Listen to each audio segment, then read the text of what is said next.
Welcome back, everyone. My name is Michael LeBlanc, Director and Senior Portfolio Manager at Canaccord Genuity Wealth Management. And today we're going to talk about financial plans, specifically who needs one and what they contain and how to properly use one. Before we get started, as always, the content of this video is for information purposes only. Always seek advice of an advisor or do your own due diligence before proceeding with any of the strategies we talk about here today. So financial plans, who needs one? Well, the simple answer there is everyone. Whether it be a very simple or complex plan, if you're a business owner or just an individual saving for retirement, everyone can use the benefit of a financial plan. And the easiest way to look at that is think about your financial goal, whether you have multiple or one of them, being at the center of a labyrinth. And you could make your way through that labyrinth and find it in the middle. You'd probably fall into a few traps along the way, some challenges.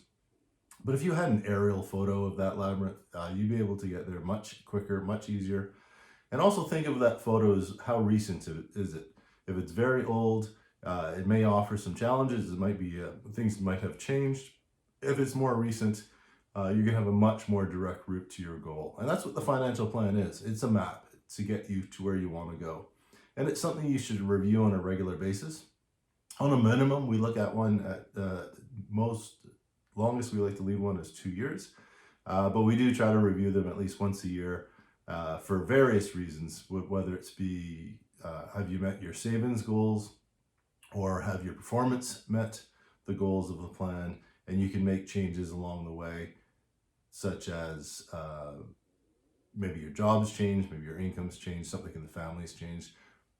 Life is constantly on the move, and it's important to adjust your plan along the way, and they should be elastic. They should be able to adjust for you to make sure that you're always headed in the direction that you want to go. So what is a financial plan? Well, as mentioned, it's a bit of a map. It contains a lot of information. It can contain multiple goals. That might be retirement. It might be kids' educational savings. It may be a significant purchase, whether it's a recreational property or a commercial property. It might be succession planning for a business owner or estate planning for individuals, philanthropic solutions, your charities, whether your current donations or things that you want your estate to establish down the road. If you're a business owner, what the structure of those business are, whether you want to use any family trusts. A big part of the plan is to deal with your taxation, not just current, but later. We often hear talks about, whether RSPs are worth it, and or tax-free savings accounts, and that's the important part of the plan. We address those issues in your situation. Where's your savings best directed to get you the most after-tax dollars in the end? Because that's a big component, especially when you're talking about retirement planning, is to ensure that you're keeping most of the money or most of that income when you would specifically need it. The investment side of things is a second part to a financial plan, your investment plan.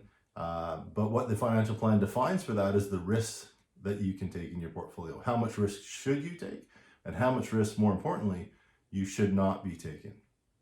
Based on your current level of savings, based on your ability to save, and based on your goals, we'll be able to calculate just how much risk you should or should not have in your investment plan.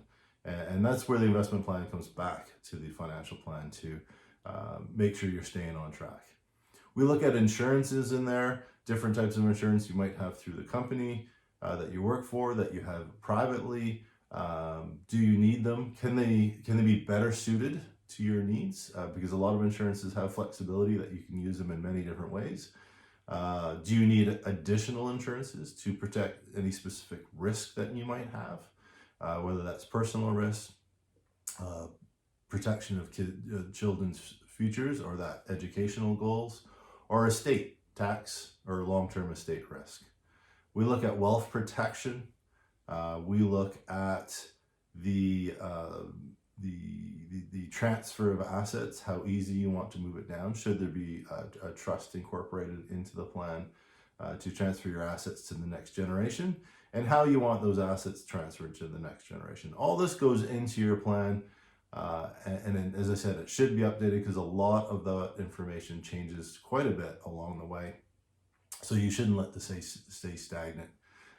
We build inflation into these plans to see what the potential impact of that is on your spending power. And we have to at all times run multiple different plans for individuals and company owners, because life changes so much along the way.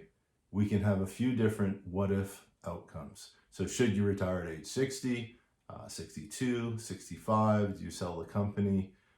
If you sell the company for X amount versus your low end amount versus your high end amount, and how that impacts those particular goals down the road.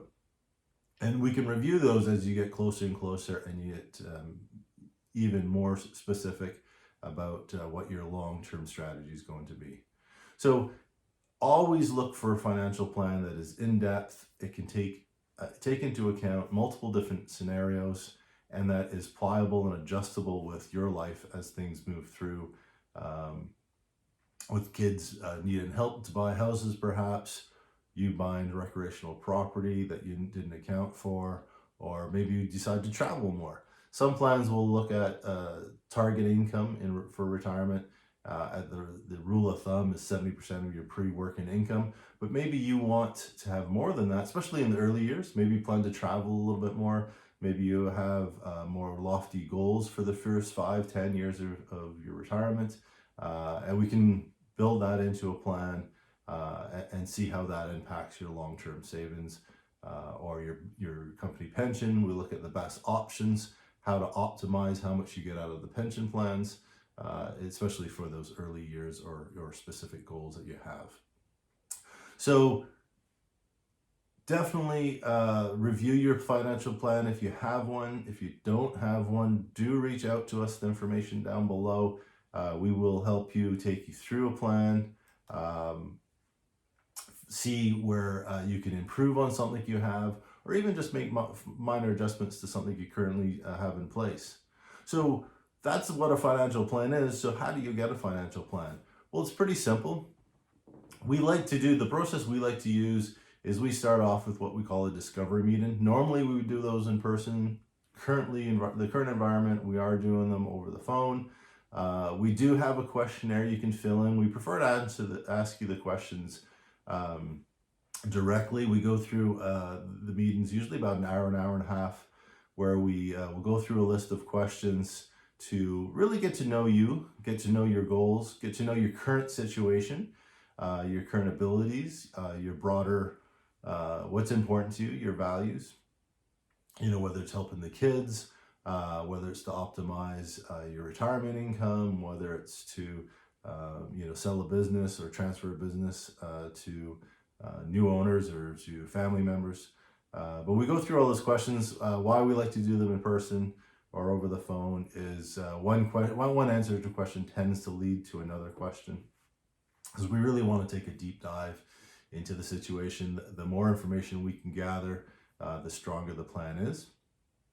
We can send out the questions ahead of time. Some people like to fill them in, but again, we like to have that follow-up to make some deep dives into some of those questions. We take all that information away. We go back and we build a high-level plan. Now, it's a stepping stone to your financial plan.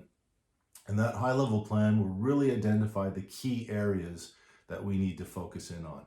Areas that might have been overlooked or need adjustments, or just areas we can improve on your current situation. We come back with that really high-level look. We discuss it, make sure everyone's on the same page, we're all in agreement, and then we move forward with a deep dive to the financial plan, where we'll work with your lawyer and accountant if you have one. If not, we have a circle of professionals that we will refer to get their opinions. We'll put together the financial plan and then present that to you, and then going forward, start to implement some of the strategies that make the most sense for your situation.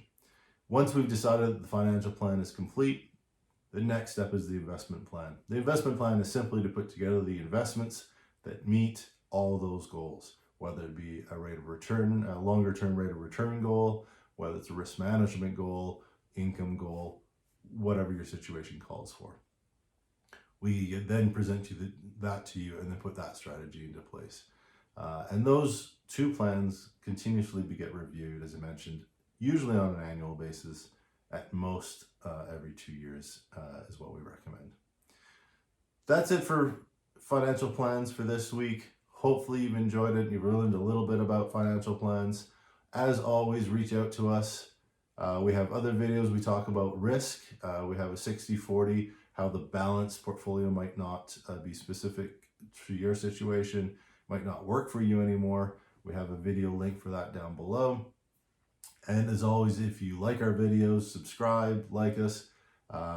Do reach out if you have any ideas or you'd like more information on a specific topic. We're always looking for comments that will help us bring you future videos and future information to help you along your way.